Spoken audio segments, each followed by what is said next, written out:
What are your initial thoughts about all of this?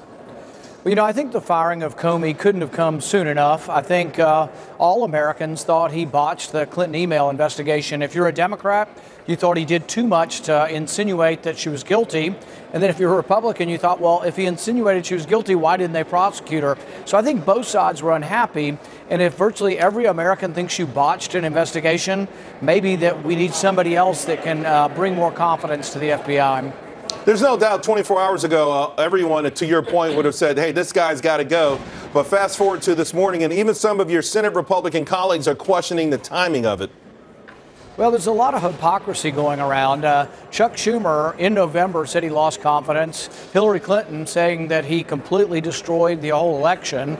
And then you have Eric Holder says that in the letter, you know, indicating his dismissal, Eric Holder says that Comey violated longstanding Department of Justice procedures. So I think you have a lot of people looking at it from the Democrat side who have said they have lost confidence in him. I think you have Republicans saying he should have prosecuted Clinton. Nobody's happy with his tenure at the FBI. So I think it was long past time for him to go. Of course, this puts a lot of pressure on the replacement. Who's the ideal candidate? Not who do you think it should be per se, but Who's the person that you think has sort of rekindled not only the esprit de corps, the FBI, and perhaps the entire intelligence community, but also Main Street America, which obviously is confused at this point and not trusting anyone? You know, I think a lot of people come from within the FBI, but I don't know that that's an absolute. I do think you want someone with some experience in law enforcement, but I think you also want somebody who knows how to balance civil liberties with law enforcement. One of my concerns with Comey is that he was always up here on the Hill advocating for more power for the FBI.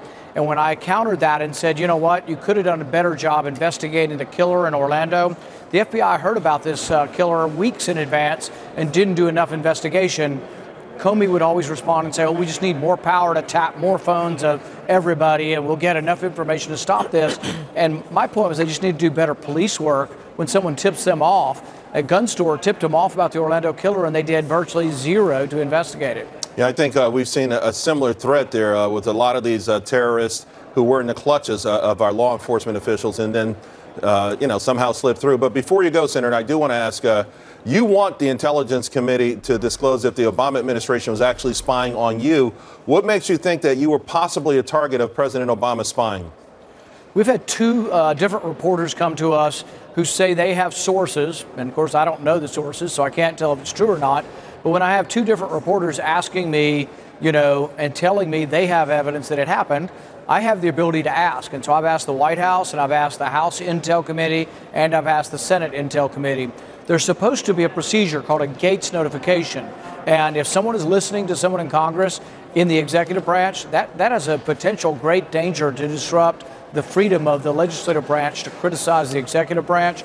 And if the intelligence community is being used for politics, that is a very, very serious crime because they have so much power to collect. I mean, they have power to collect information, invade your privacy, but also to destroy you. General Flynn, like him or not, agree or not, he was destroyed by an illegal illegal surveillance of his phone conversation. If that's going to go on, can you imagine what would happen to an ordinary citizen if the government's able to listen in on them? Senator Rand Paul, that's why you've got so many fans from coast to coast, and we appreciate you taking out the time this morning. Thank you.